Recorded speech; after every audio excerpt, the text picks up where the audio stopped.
90 minutes writing with each other. We're going to do a bunch of writing sprints and just get this weekend started with a bit of positivity. Jenn, first of all, how have you been this week? I've been good. The weather has actually finally been warming up. It should have been already, but we've been having a very cold spring. Nice. And how is it over in British Columbia, Shaelin? The weather's been extremely bizarre, as it tends to be here. But today it's really nice, so.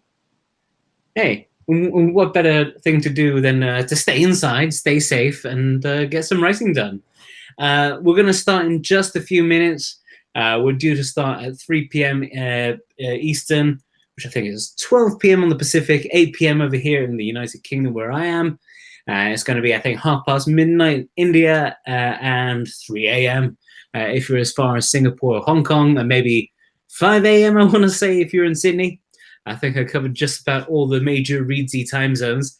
But thank you very much, everyone, for tuning in. We see Brianna. It's 3 in the afternoon in Maine. And with Catherine Keane and Casey Kramer in Winnipeg, Manitoba. I'm just going to throw some people's comments up as they come in. Oh, I'm just going to pick Canadians now. Diane, I recognize. Hello. Let's see. If there are any other Canadians, please make yourself known. We'll bring you up on screen for the special Canada edition.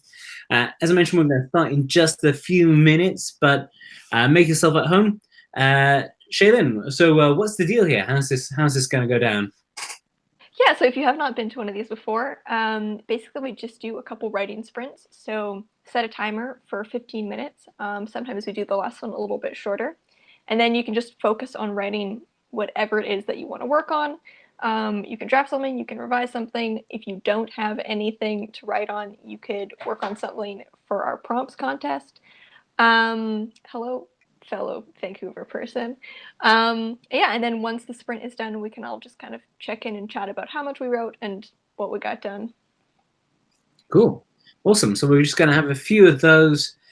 Wait for everyone to roll in a little bit. Jenn, what are you going to be writing today? Yeah, so I had thought when I was thinking about it yesterday that I was going to be working on my main project, my superhero series that I've been doing. You guys have watched me work on that. But I actually had a bit of creative inspiration last night. I had a short story idea hit me as I was trying to fall asleep. Wrote a couple of paragraphs of it this morning, and it's still been really very much in my head and in my heart. So I'm going to go ahead and get some of that done and hopefully clear out this brain space so that I can focus again later. Cool. And Shaelin, you still editing the thing you were working on a couple of weeks ago? I'm actually kind of working on something different. I've just been bouncing between a bunch of projects, depending on what I feel like working on. But today I'm working on starting to plan some revisions for a novel that I finished a couple months ago. I've let it sit for about like 2 months.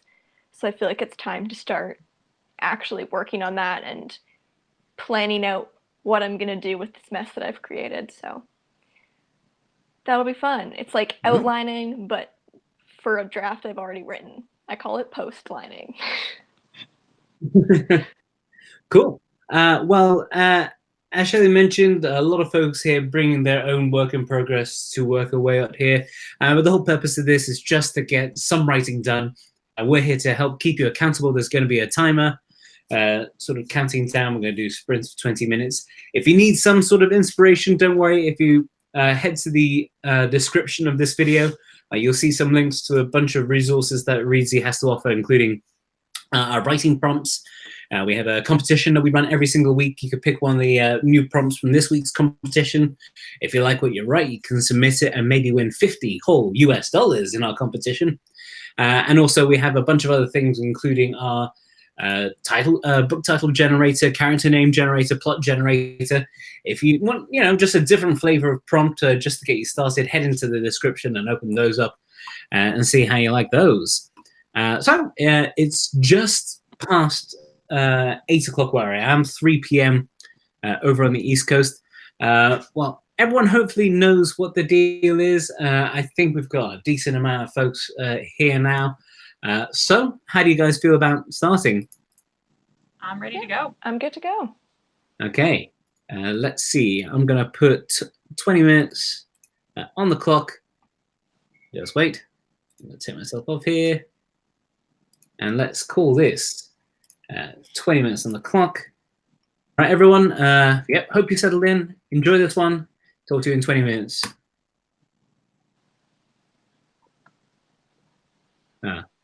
The clock has started. It just doesn't look like it. I'll get it working. Feel free to start.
For those just joining in, I've spent the last 10 minutes trying to wrangle a timer, so we've had to use the Google one. So enjoy this one for the rest of the sprint.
Oh dear.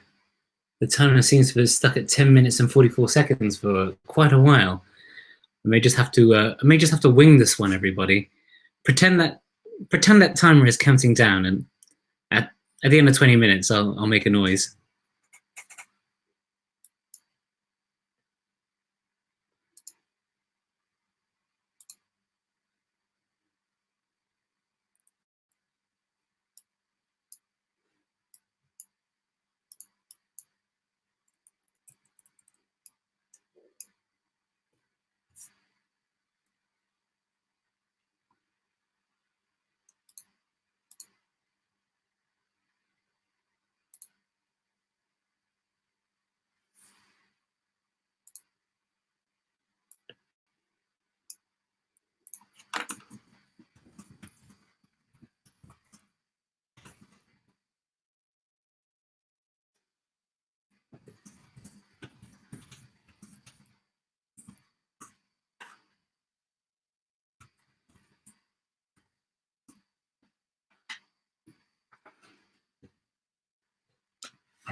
Thank you, Google.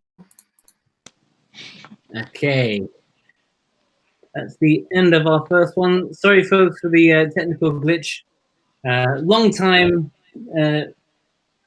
viewers of the writing will know that the very first one of these, I paid for a premium app that was supposed to be an on-screen timer. And it kind of didn't work for this one, so we hit the Google one up. But yeah, that'll have to do. Anyway, thank you. Let us know how that went for you. That could mean tell us what kind of scene or what kind of passage you managed to write there. Some people like to share their word count. Yeah, how did that go for you, Jen? That was good. I got about 400 words added to the very beginning of the short story I'm working on, and I'm very happy with what Nice. with what the words That's were. all you can ask for, right? Cool. Yeah. And Shaelin, how was that? Yeah, it was good. What I'm working on right now is... Oh, is it working? Everything good? Okay. Yeah. Yeah, the lag has increased since the start of the thing, so that's why. Oh, it's probably because someone else in my house is doing a Zoom call and our internet has been really bad lately. Anyways, yeah, it was pretty good. I'm working on something pretty easy right now. Like, I'm just writing out a really detailed plot summary of my book to just make sure that like the causality is all there, because I have some events that don't fit together as well as they should. So I think I wrote about 700 words of that, but it's also just describing what I've already written. So it's not that difficult. Yeah, so I guess you're at least reiterating some of the stuff, getting a second pass at it. This is based off of something we were kind of talking about before we went live today. I made a realization recently that I type just with like these two sets of fingers, really. I very rarely go into my ring finger. And so I think over like the years of just typing, like I've managed to stretch across. Like, what is your typing discipline, Jen? Are you a full 5-finger typist? I am a full 5-finger typist, although, well, actually maybe 9. I don't think I use this thumb because this is the only one that does the space bar. But yeah, I do use all my other digits. I don't stick to what the formal typing schools tell you for each finger to each letter, but I have my own system and it works for me. So yeah, Shaelin, are you a Mavis Beacon follower, or are you freestyling the way you type? Oh, I was really bad at like typing school in elementary school. I did really bad at that. But I think I type with all my fingers except for one thumb, which I only realized because my brother noted that one half of my sidebar is way more worn down than the other. And he was like, "Do you only use one thumb to spacebar?" And so since then I've realized that I only use one. This is like a very recent realization for me. Yeah, like I think that's probably pretty normal though. I think so. I honestly have no idea how I type. I'll pay attention to it in the next sprint. I have no idea what I do. Well, now that you say that, you're going to be so self-conscious about your typing that you barely get anything done. Well, I think we might as well crack on with another one. We're going to have another break after this, then a third sprint, and if you guys stick around at the end, we're going to have another Q&A, have a little bit of a hang around. So if we're all good, very well done. Sorry, go ahead. Started, everybody remember to subscribe, like, hit the notification bell, all those things.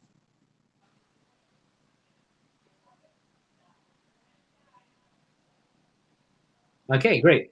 And yeah, I think the lag is really kicking in just at the point when we importantly ask the folks to like and subscribe this. But yeah, smash the like button, smash, smash, smash. Hopefully, by the time we come back, our feeds will have realigned. Either that, or we're going to be talking to each other like we're on different planets. Okay, I'm going to put another 20 minutes on this. Okay, full screen this one. Showing stream. Showing stream. Oh my god. Okay, everyone, have a good one.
Okay. That brings us to the end of our second sprint. Let me hide this one off. How's that be, Shaelin? Sorry, I've got you on mute. Hold on a second. And how will that be, Shaelin? Okay. Yeah, it was pretty good. I'm still just writing out a plot summary, so it's pretty easy work. But it's definitely going to be a lot longer than I thought it was going to be. I thought this would just be a couple pages, and I'm on page 3, and I think I'm on chapter 4. So looks like I'll be at this a while. And then once you actually get to revising it, there's a lot ahead of you. Jenn, I know that was it you were working on something different this week than you normally do. You usually find it quite useful to balance sort of your big projects with sort of side small stories, or is it like a nice little palate cleanser for you? I guess is what I'm saying. Yeah, you know, I mean, when you're doing writing seriously, especially if you're trying to make a career of it, you do absolutely need to make sure that you are spending enough time on your main project, that you're making sure to meet your deadlines and, you know, actually get the books done. But I find that, I mean, every writer is going to have random bursts of inspiration, random whims. Is going to be a little bit tired of what they're doing once in a while. And I found for me personally that it doesn't help to try and ignore like new ideas and stuff like that completely. You obviously can't let yourself get distracted and not, you know, not work on your actual project. But I do like to take a day or two, or sometimes even a week, depending on how my actual progress toward my deadline is going. It depends on how much you can budget for something like this. But I do definitely like to, at the very least, spend an afternoon writing down what my ideas are, even if I'm not working on them, so that I can clear them out of my head and, you know, look at my notes later. I like to be able to spend a day or two once in a while actually working on a different project. It helps keep it really fresh so that when I go back and work on my main work, I'm not feeling bogged down. Okay. So do you guys have like a way of like managing or filing away all this stuff? Because I imagine if like you're sort of turning out like just little vignettes or little scenes or little short stories at the rate of a couple of a month, a few a month, is there a way that you file these away so that you can perhaps draw from them at a later time? Shaelin? I don't tend to write things that I don't intend to polish or publish. Like, I don't tend to write things like just as an exercise. So I take breaks from my novel to write short stories fairly often, because I just really like writing short stories. I'm always like trying to work on a collection alongside my novel, and it also helps me from getting too frustrated with my novel if I were to just write that straight through for like a year. But usually when I write a short story, I don't file it away. I like keep working on editing it and then like pass it off for some feedback. Just because like I'm not really the kind of person to like write something and then just like never look at it again. But I think that would make more sense if you were like writing a little like story every week. Then you would have no time to work on your novel. I usually only write one short story maybe every month to 2 months. So it's like a good time to take 1 week off from my novel. Is that the same for you, Jenn? No, I do have a lot of ideas that I write down that I don't necessarily start writing, but that I do write. I have a specific folder on my computer where I put down anything from like a line or a sentence that's like, this is a cool concept, I should explore it later, to I've had a light bulb moment and now like the first half of a novel has dropped itself into my head. I'll do a detailed summary of everything that I've come up with for that. And I do also start a lot of random projects on my free days, my indulgent days. Like this is, I don't know if this story is ever going to get finished, if I'm ever going to polish it up, but it was in my head and it was a day that I could budget to clear some of that out. So I'm working on it and it's tucked away if I want to pick it up and complete it. Cool. All right. Well, folks, we're just going to have one more sprint here. We're going to be sticking around after this one if you have any questions for Jenn or Shaelin about pretty much anything, hopefully something writing related. But we'll be around for a little bit, just to answer any questions you guys might have. This one, I think we're going to run it 15 minutes as a little behind the scenes fun. I had to mute Shaelin for these ones because the keyboard's quite loud, and you can't hear Jenn's keyboard, so that's not good for creating an atmosphere. So I'm playing a YouTube clip of a keyboard going, so that I don't have to do it myself. So it's like the Christmas fire log. Oh, I actually played that one this Christmas. I went through a bunch of iterations of that Christmas fire log. So next time you hear some typing, don't worry that there's someone out there typing really quickly. It's just a 10-hour YouTube clip. Okay, so I'm going to put 15 minutes on the clock here. Nope. Reset. Should have done this a second ago. Could have been a lot smoother. Okay. All right, I'm going to set this to go.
Bing bong. Okay.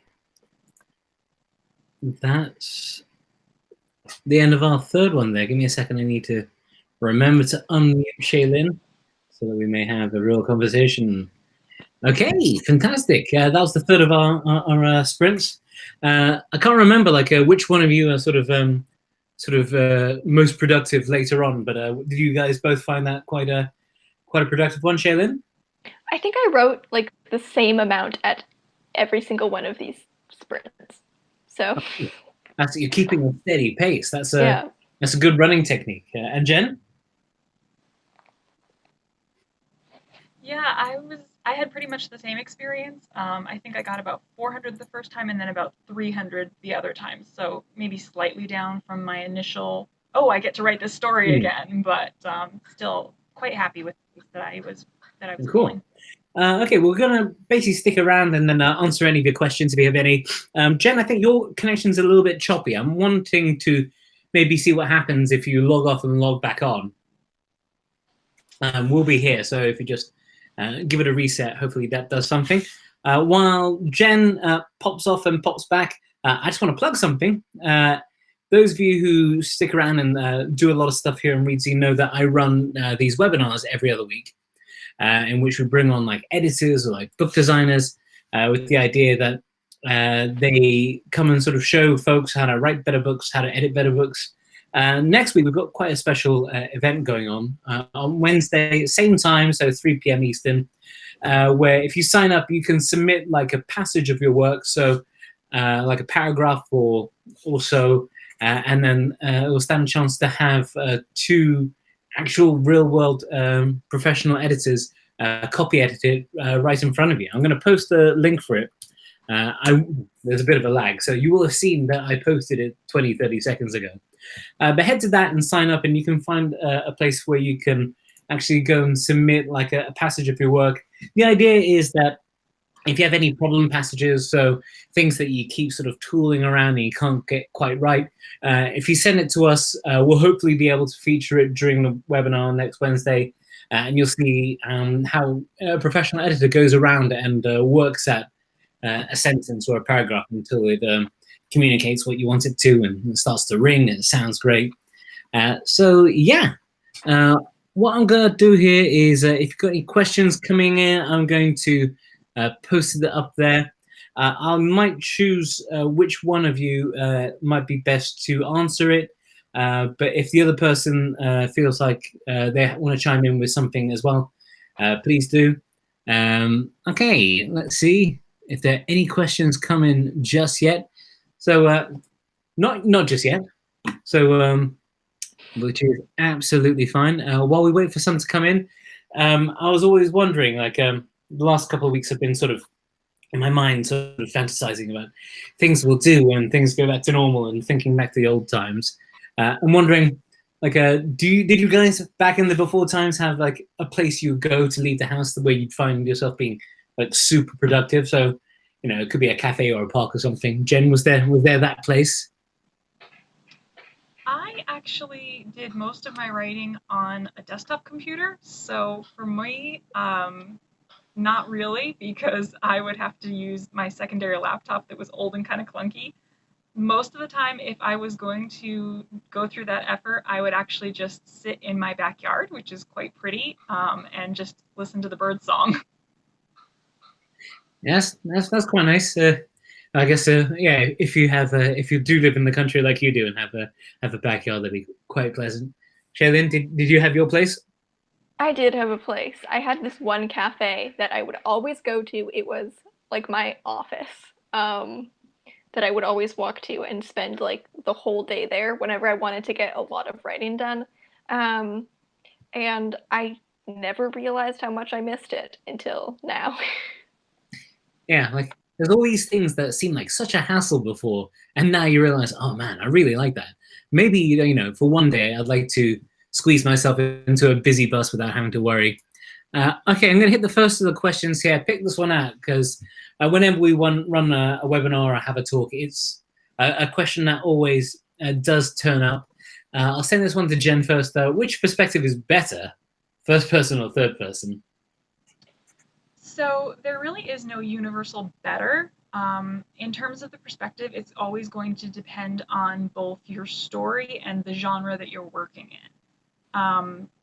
A lot of times with the genres, there are expectations. YA contemporary is almost always first person and frequently in present tense. So if you do something different there, it's not necessarily a bad thing, but it is going to be noticed. And there are readers that are not going to enjoy it simply for that reason, which that's what they like. They know that they'll get it most likely if they pick up a book that's marketed that way. But the other thing that you want to consider is like your specific story, and also a little bit just your specific voice. Like first person always has to be a little bit voicier than third person. It obviously gives you a much more intimate view of what the character is experiencing. So it depends on how much distance to some degree you want to have from those experiences. It's all really very dependent on very specifics to you and your work. Okay, I'll go on here. Let's throw this one to Shaelin. When you start outlining a book, should you start with creating the characters or the plot? I guess it's another one of these questions where it's not should you, but rather do you? I would say for this one, I mean, I would start at just where your idea came from. Like if your idea started with a concept, you might want to work from there. But I think that like character and plot are so interconnected that you can't really do all the character development and then do all the plot development, or do all the plot development and then the character development, because they're going to have like a cause and effect on each other. So it's probably best to kind of work on them simultaneously. Since if you were to develop your whole plot first, that could be dependent on your characters and like what their goals are and even their personality. So probably doing them concurrently, and they'll probably give you ideas for the other as you work on them. Cool. V. Laponza talks about character sheets for characters in a book. You can't see all of it, but it says, or can you just wing it and write down what you initially thought about the character and add to it during the writing process? So maybe first of all, one of you could fill us in on like what a character sheet or a character Bible is. Do either of you use them in any way?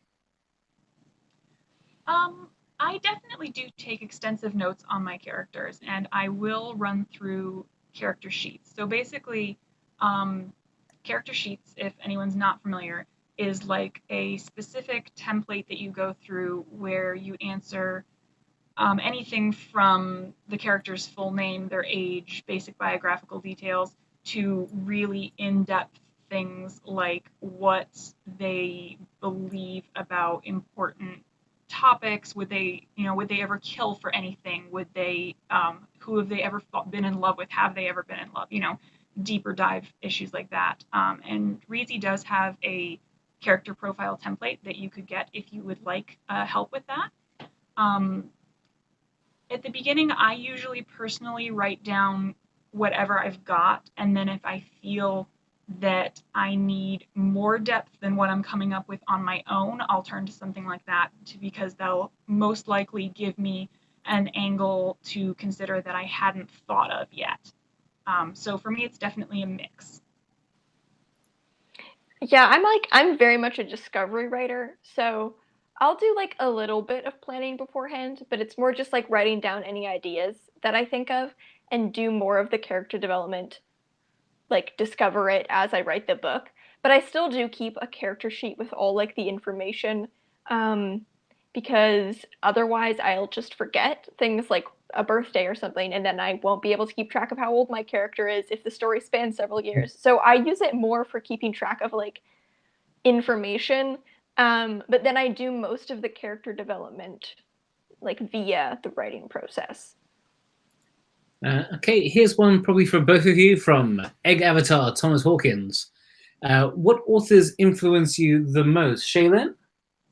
Yeah, I've got a lot of authors that I think have influenced me a lot. Heather O'Neill influenced me a lot. She was like the first, her collection was the first collection I ever read. So she influenced me a lot as a short story writer. Lauren Groff. Emily Fridland I aspire to her level. And I've really been into Otessa Moshfegh's work recently, so she's probably like my most recent influence. Cool. Jenn? Yeah. If we're talking about like over the course of my whole life, I've actually written about this before. The 4 authors that most influenced me becoming a writer in order were Roald Dahl, Sarah Dessen, Anne Patchett, and Terry Pratchett. I love Anne Patchett. Yeah. Recent influences have been people like Celeste Ng. I love her prose. She writes really beautiful work. Yeah, that's that. Yeah. Oh, I think it was choppy there, but okay, we just about got that. KitKat2009 has asked us a few times, so might as well throw it out there. Do you prefer usual or unusual names? Just to give you a bit of context, there was some chat there where people, I think one of them, maybe KitKat, was asking for a name, and they picked a name that was maybe a bit on the nose for a sorceress. So do you like ones that sort of skim over people's consciousness, or ones that really like in a real Dickens kind of way sticks in the head? Jenn? I mean, the protagonist of the series that I'm writing right now, her first name is Jane, so I think that kind of answers that one. But I do have a fantasy series, and all those names are made up. So I think I kind of run the spectrum depending on what I'm working on. Yeah, I really like, I think it depends on the character. Like some characters, it just wouldn't make sense for them to have a really bizarre name. But I'll admit, I really like weird names. Like I think that for me, kind of the way I like to think of it is the more like realistic and like grounded the tone of the story is, the more normal of a name I give the characters. And then the more like weird or quirky or surreal the tone of the story is, the weirder the name. Because I feel like names can be like a good cue to how strange the like reality of the story is. So that's kind of like a good way that like a good tip I think to gauge how weird your names should be. But I'm like super pro weird names. I think it's fun and it can be really memorable. Okay, we've got a question here from McKenna Phillips. I'll throw to Shaelin first. What do you do when you don't know what to write for the middle of your book? Oh, thanks for throwing me this one. This is such a struggle that I also have. The middle of the book is so difficult. If you're struggling with the middle of your book, it's probably because you have an Act 1 issue. If you've set up Act 1 correctly, Act 2 and Act 3 should have like a clear path, and it should, to an extent, fall into place. So if you get to the middle of your book and you feel like you've run out of steam and the story has nowhere to go, I'd go back to the beginning and make sure you've set up enough conflict, you've set up a story that has room to develop, make sure the stakes are high enough, since a lot of the time, almost all issues in a larger plot can be traced back to the beginning. So I'd look there, and then the other thing to think about, I think, in the middle is make sure that your character is being active. So if you don't know what to happen next, think about what your character's goal is, and then just ask yourself what they could do that's an active thing or an active choice they could make to try to achieve that. Sometimes people get too meandery in the middle because the characters are doing things that aren't related to the plot. But if it's actively trying to achieve their goal, that should like inherently be further in the plot line. Cool. Okay, I'm going to throw to another question here. This one for Jenn from Vegan Mexican Teen. What do you think about studying a completely different career from writing, but still having the hope of writing a novel someday? I think that if you can balance your other career and still have time to do the writing that you want to do to the level that you want to do it, it's absolutely nothing wrong with that. The reality is that we do all need to pay our bills, and writing sometimes doesn't do that, especially at the beginning. But I would definitely make sure to always keep that writing spark alive, make sure that you do schedule in the time and take the time to work on your passion project, because even if it never replaces your day job, getting a book published is really a very special experience, and it is something that if it's something you want to do, you should definitely pursue it. You're not going to regret doing it, in my opinion. Shaelin, anything to add to that?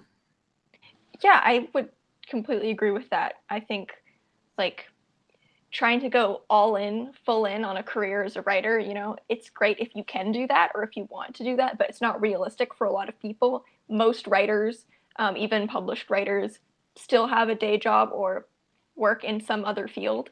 Plus, there's also just kind of the fact that like being knowledgeable in another field in another area of life can really inform your writing and be really great for that. Can give you like material and expertise to incorporate into your own work. So yeah, I think like just like what Jenn says, okay, you can like still keep the spark for writing alive while doing something else, and go for it. It's really like, informative as well, like because as Shaelin said, there are the writers who are like have been writing for 20 years, and suddenly their brain gets a block, and suddenly their next project is about a writer. Yeah, he's a writer who can't write a thing, and then he's got to meet all these quirky characters around him. I know like quite a few writers in my life who are professional writers now. One of them has written a few in television. He writes has written on one of the biggest TV shows here in the UK, and still like he's still scrabbling. So that it's not a glamorous life. Like, there's not loads of money pouring in as soon as you get published. There's only, in terms of a traditional path of going and studying writing and then becoming a novelist. There's someone I know who did go that path. After he graduated, he went and did like a postgraduate degree in creative writing at a good school in the States, and then worked full time on writing his debut novel, got a debut novel published. But the one twist is that he inherited a load of money, which really helps that. He's a great writer.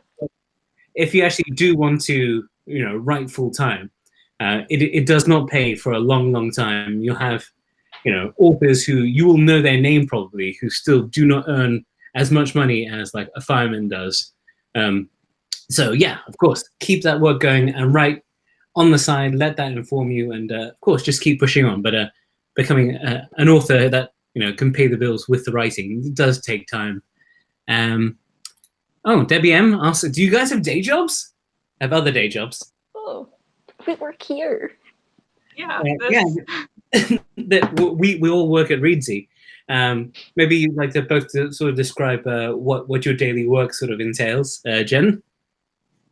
Yeah, so I'm in content, so I will on any given day work on blog posts, on quizzes, on re-optimizing different blog posts, writing different emails that go out to people, just all of the different kinds of content that you see coming from Reedsy. I've worked on some of that.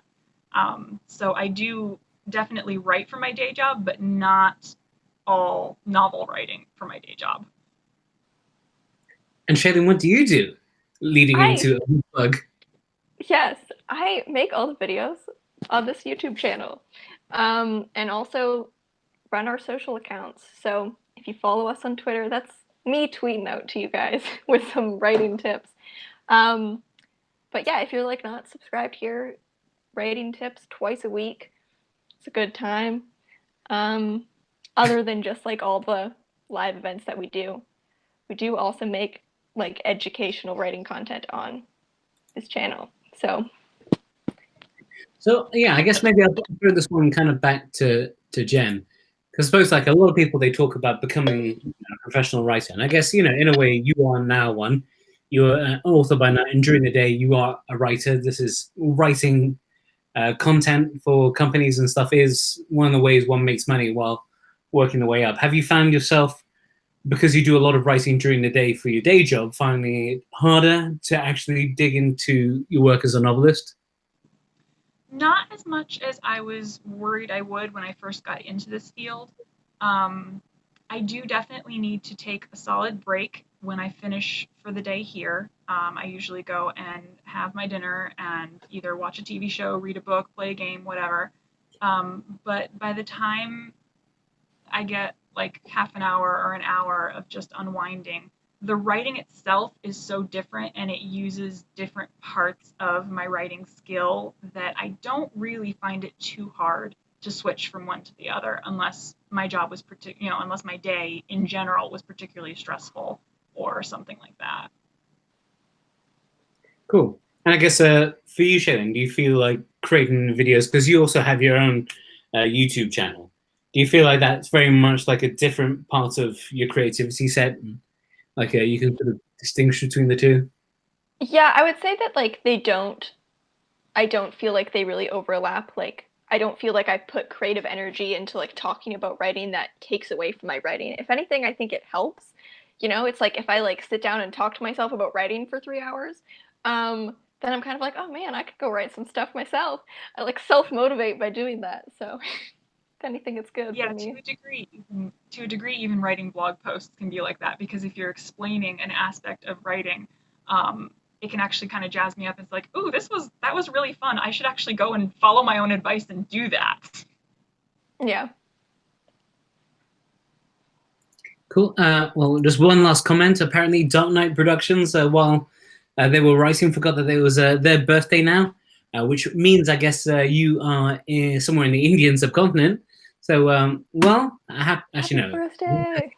Happy birthday. We keep saying the happy birthday song because that's copyrighted, but happy birthday. No, apparently it's public domain again. We can sing it without being sued. We won't, because I'm pretty sure there's enough lag that if we try to sing together, it'll be an absolute mess. But thank you again for everyone for tuning into this and sticking around so long and hanging out with us. It's 9:30 where I am, a little bit earlier where Jenn and Shaelin are. But thank you again. We're going to do this again, no doubt, in a couple of weeks' time. So make sure you subscribe to the Reedsy channel. And heck, before we go, might as well just hit the like button one more time, just for good measure. Unless you've hit it already, in which case I think hitting it again is bad. I don't know how it works. Anyway, thank you very much, both of you, Jenn and Shaelin, for joining us. It's been a good fun time. You two stick on here. We'll have a little chat after.